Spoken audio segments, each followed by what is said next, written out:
Welcome. Whoa. Yeah. Welcome to Countdown to Infinity. I think it started. Yeah, I see the button. I see the ticking. Welcome to Countdown to Infinity, a Marvel's Avengers podcast. We talk all things MCU, including the movies.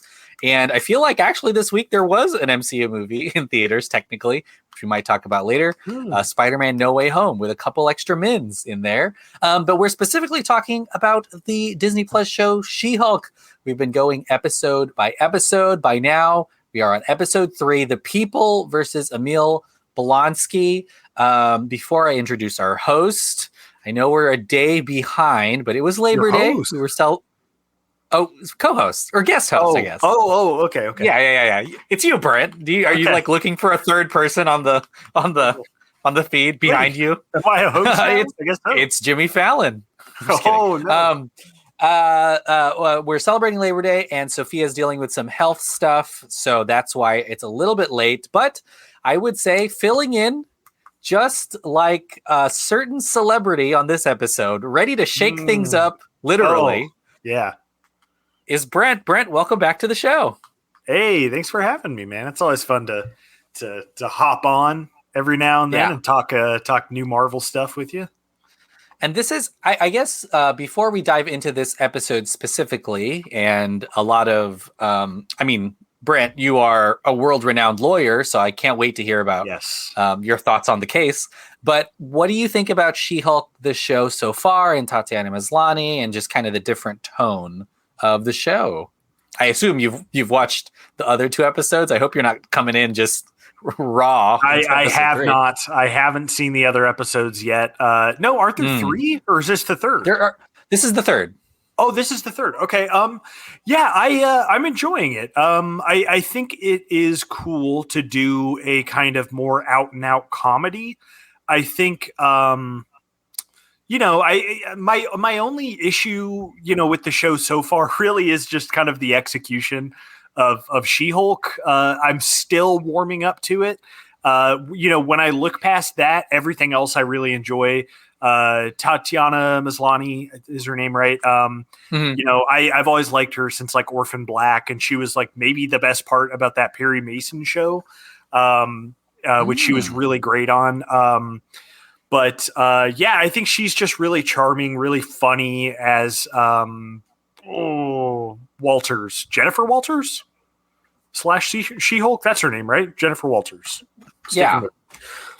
I'm really enjoying it so far. I think the cast is great. I like Pug. Her friend is funny. Seeing Tim Roth back is a lot of fun. Seeing him kind of have fun with that character again.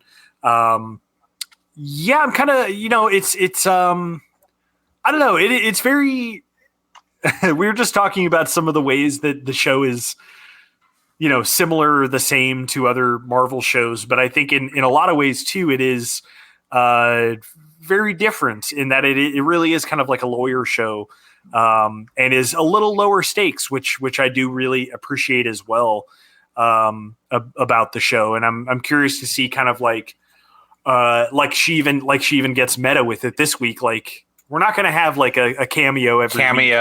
They kind of have every week, so it's kind of funny. But no, I'm enjoying it quite a bit so far.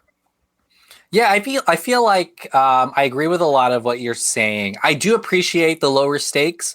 I feel like we've been promised lower stakes in a lot of these shows, and then it just slowly becomes a giant thing. Like Moon Knight, lower stakes, and then we end up with giant Khonshu fighting, it gets really big. Yeah. Same with Miss Marvel. It's in New Jersey, and then suddenly it is there's a lot of time travel, and then like the galaxy or the dimensions are opening.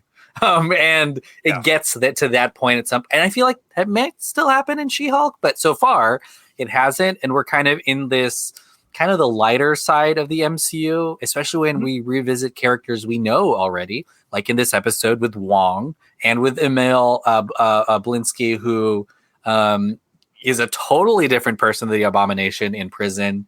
I think that's like a great tone. And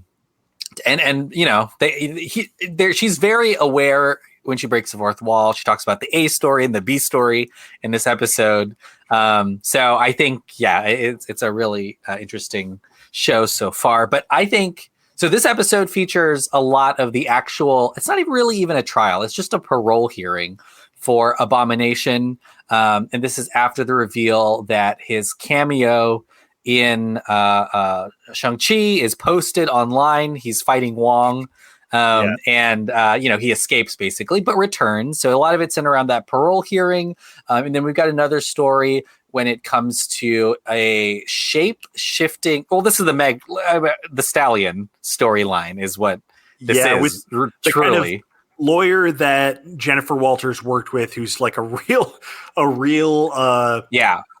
entourage cast member. I'll just say a real kind of D-bag. Dennis. Dennis is being represented by the law firm that Jen works with, by Pug, who is another lawyer that works there. And it is an Asgardian light elf named Runa has conned him by pretending to be Megan the Stallion. I guess not even pretending, just using her powers to become Meg the Stallion.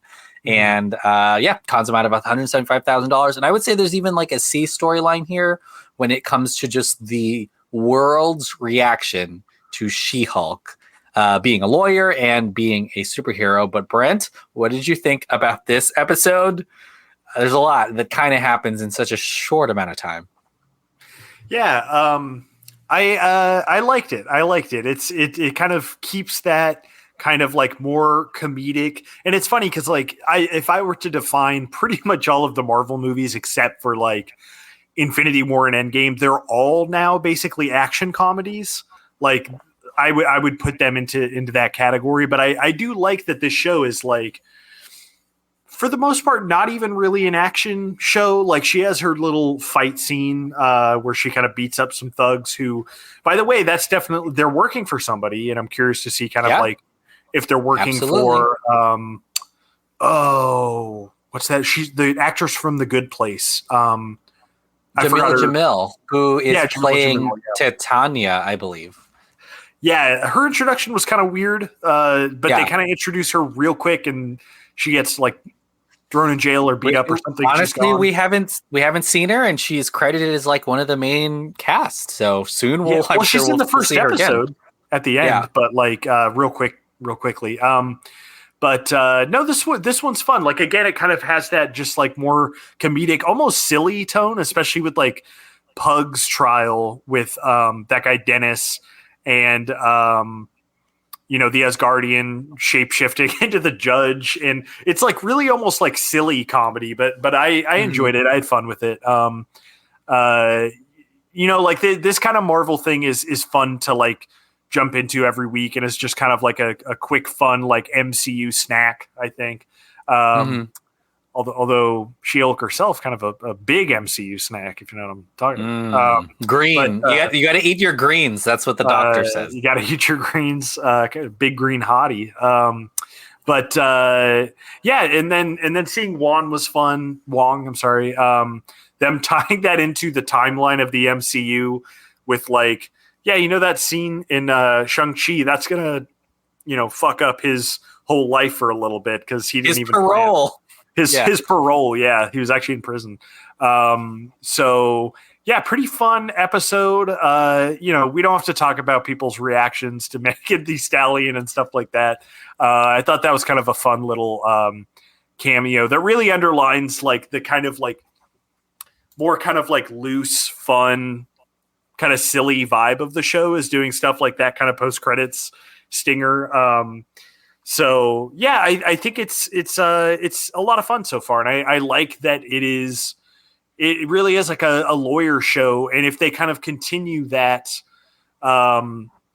pattern of like every week being like kind of a new case or two of some kind of like superhero or super villain being on trial for X, I think that is a really fun thing. Like that's clearly what the little I know about the She-Hulk comic is that they, the best issues were kind of like things like that, where they were able to have fun with the characters in the comics and the storylines. And do fun things with their trials and things like that. Obviously, being like Daredevil being my favorite Marvel character, one of my favorite MCU characters. I can't wait to see how that is brought in, since that's kind of already come out that's happening.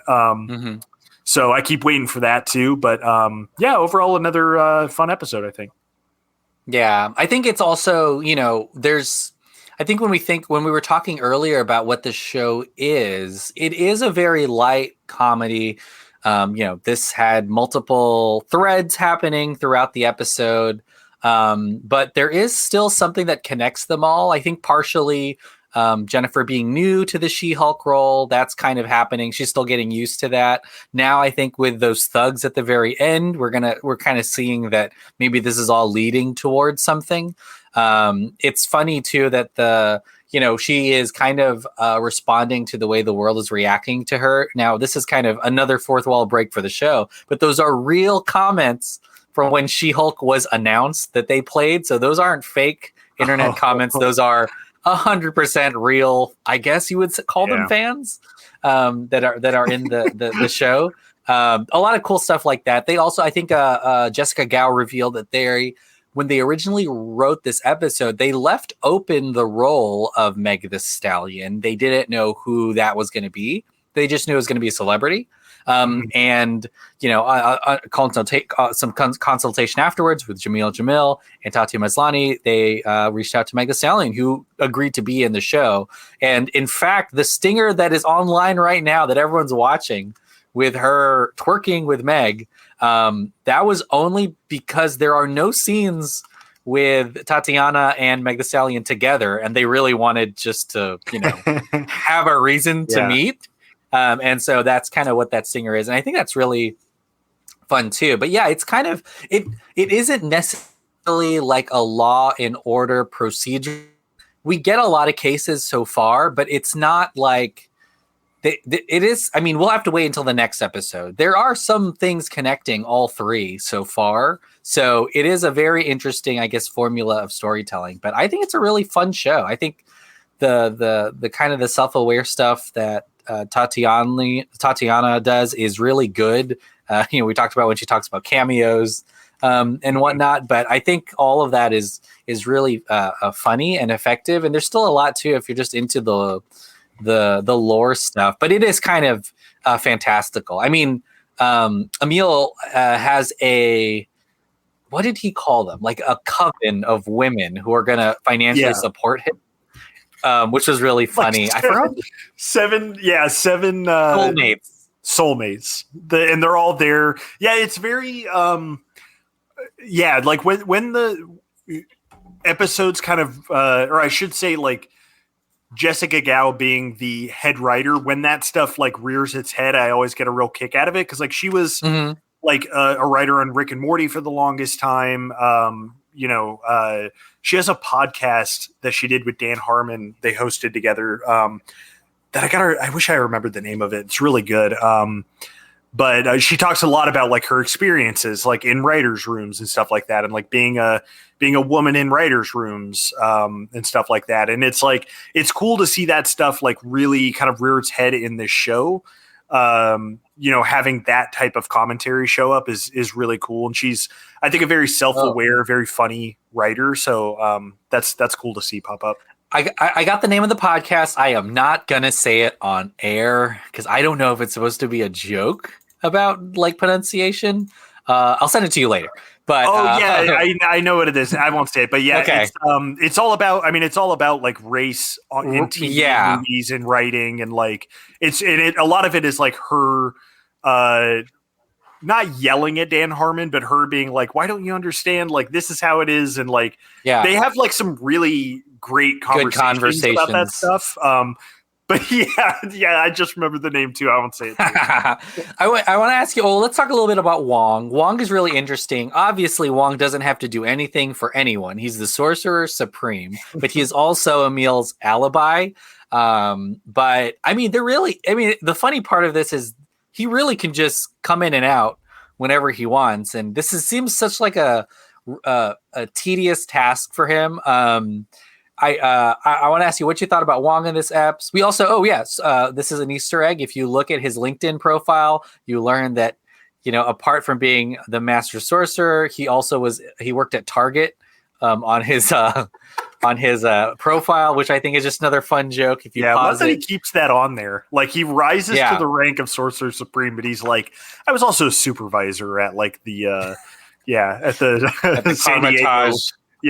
Carmitage. Yeah, I think it's Target like associate or partner, then it's librarian at Carmitage, and then it's Sorcerer Supreme. But he's only got 3 credits to his name. But what do you think about Wong in this episode? Kind of play into the humor that he likes to add in the Doctor Strange movies sometimes.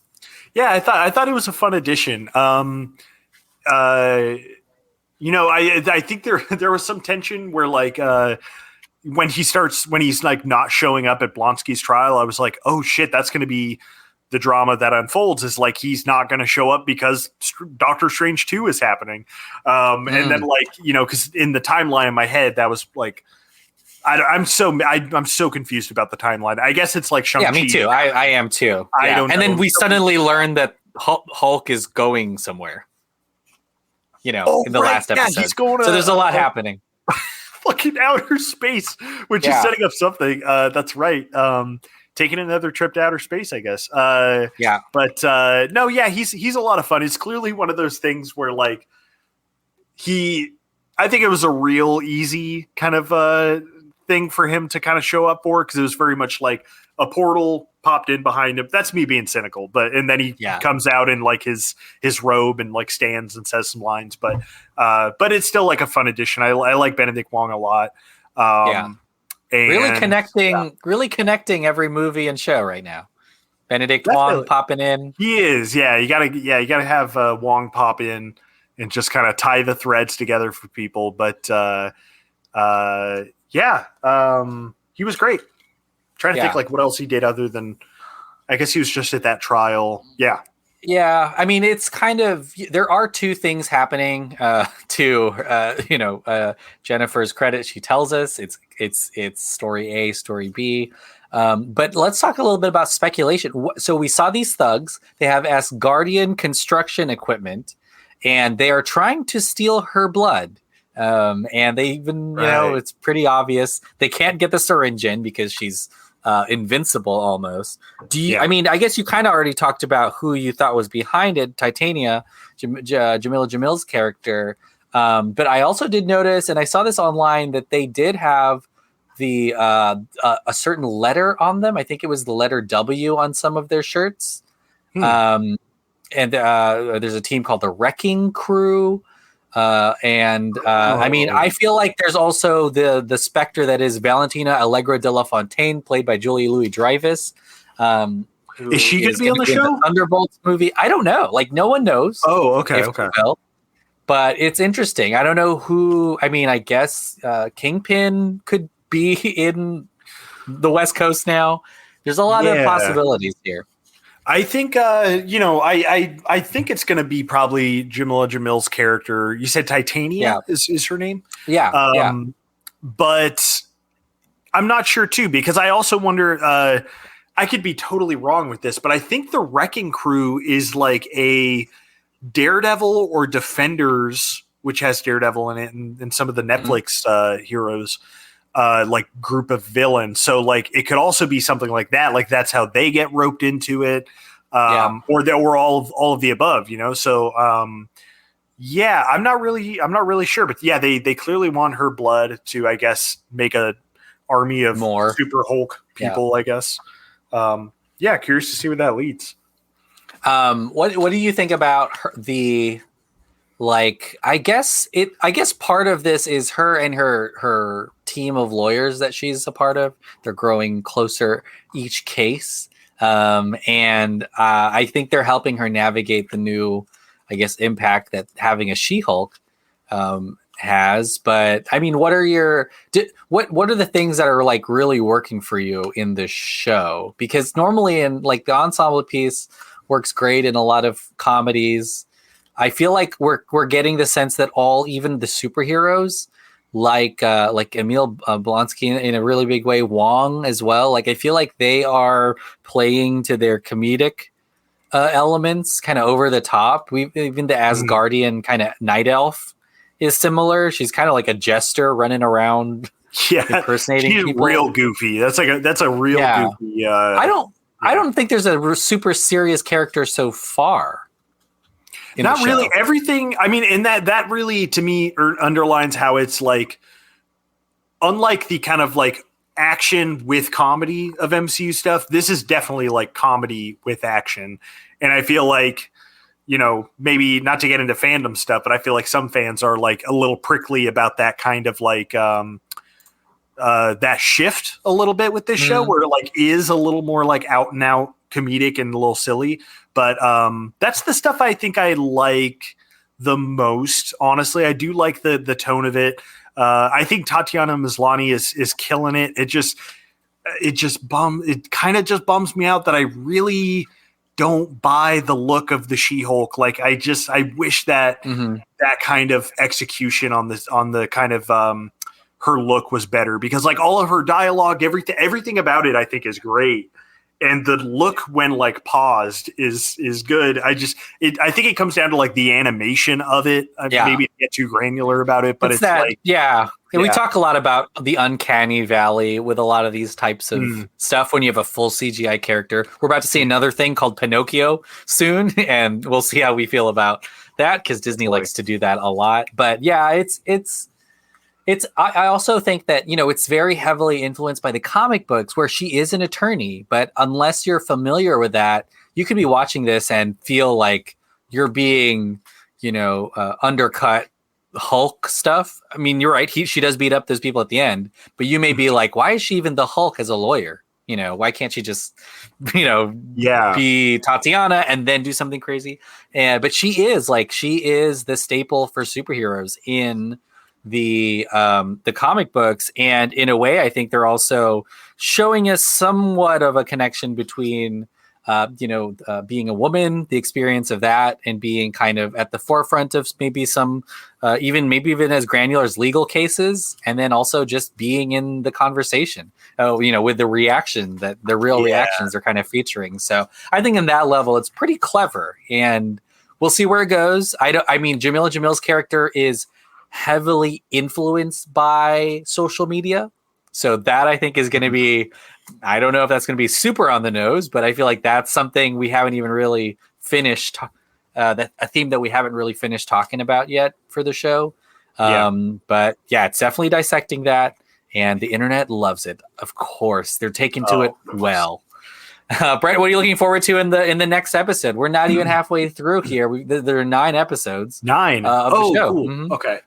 I'm excited to see what other cases are kind of like brought up and presented on the show, and utilized as like arcs, and what characters, not even cameos, but just like other, because that to me is like the fun of the MCU. Like the interesting stuff is like taking interesting angles on like, what is this like in this crazy world that we all know and love and have been following for like 14 years now? Like what is this specific weird or like funny angle that we can kind of look at? So seeing more stuff like that, obviously seeing Daredevil, I assume it's not going to be a huge thing, but I'd love to be wrong about that. I'd love to, he's a lawyer too, so it would make sense if like he shows up for like a 2-3 episode arc or something like that, that will then spin off into his Disney Plus thing that was confirmed. Those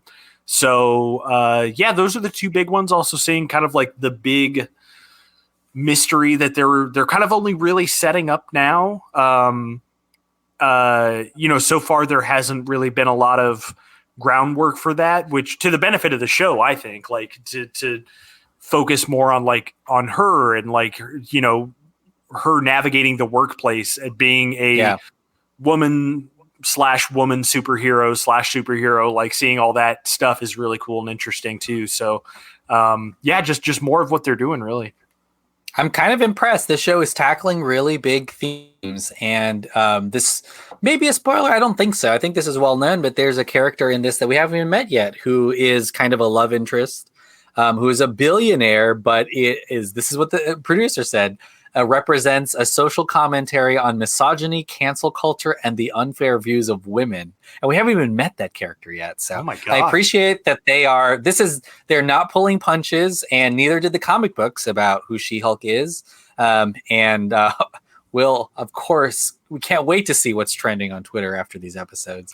But that'll be interesting to see too, because I feel like, and you know what, another small thing that I'm looking forward to is we got a little bit of this. I think maybe in episode 2, her family. I thought that was really good and funny, and especially her cousin, who is like a manager, I think now. You know, the one everyone loves. I thought that was really fun. So I'd like to see a little bit more of that. It was my favorite part of Miss Marvel. And here's another show where we can potentially not have something super devastating and sad as a home life, because she's got all the support she needs. Hopefully. It's more mundane and realistic than like sad and tragic, like a lot of the Marvel stuff. So that's not her origin story. Yeah. Well, Brent, thanks for being on the pod. What do you have to plug? Oh man, really just all the Delphin Pod Patreon stuff. You and I are, always recording new fun things. We're about to take a trip down to Middle Earth, and I don't know any of, Brent, off the top of your head, do you know any of the, I guess, lands in Middle Earth for the Lord of the Rings Not show? as their new names, man, because they in the Second Age they're called different things. So I can't even even the Mines of Moria go by some like dwarven title that I can't even say off the top of my head. So what age is this? The Second Age? The Second Age. How do I? Yeah. Okay, all right. I'm gonna pull it up and whatever for later. Oh boy. Uh-oh. Good luck tackling that. I know. I'm gonna tattoo it on my hand. Yeah, tattoo the entire Silmarillion on your body. Yeah, just so that you wait. Watching the show with my shirt off. Yeah, it'd be like, look at this. I'm Memento. I'm nerd Memento. But that's it. Yeah, a lot of good stuff on there. So go check it out. Sweet. Yeah, continue to listen to the pod. Again, I apologize that it's a little late. We will be back next week on time to talk a little bit more She-Hulk. And then, of course, I haven't caught it, but I will try to watch the extra Spider-Man thing, the re-release with the extra minutes. I hear there's some pretty devastating stuff in it, like for when I'm talking about the ending of that movie. But we'll look forward to that. Go to Patreon, follow us on social media. Thanks so much, Brent, for being on the pod. Yeah, no problem. We'll see you in court, huh? See us in court. All right. Bye, everyone.